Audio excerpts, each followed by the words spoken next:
In today's video, I'm going to teach you how to close a currency in PayPal.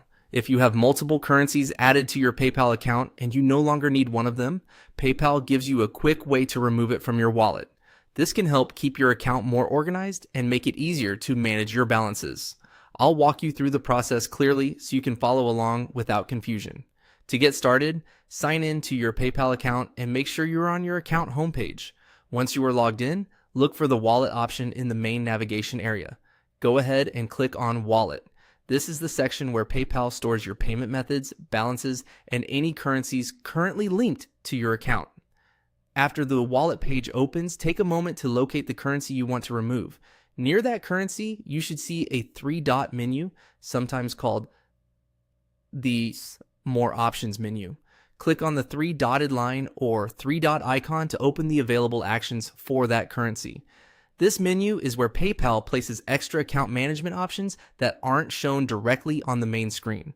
When the menu appears, look for the option labeled Close Currency.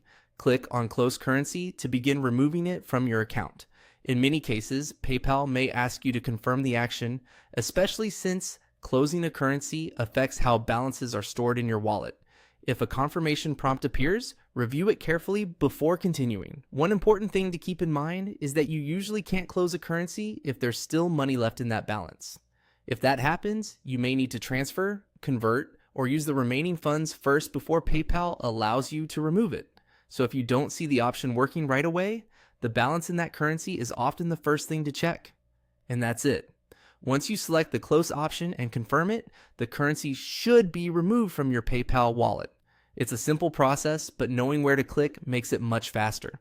If you're managing several currencies, it's a good idea to double check that you're closing the correct one before confirming, since each currency balance is handled separately. That way, you avoid removing something you still plan to use. Thanks for watching, and that's how to close a currency in PayPal.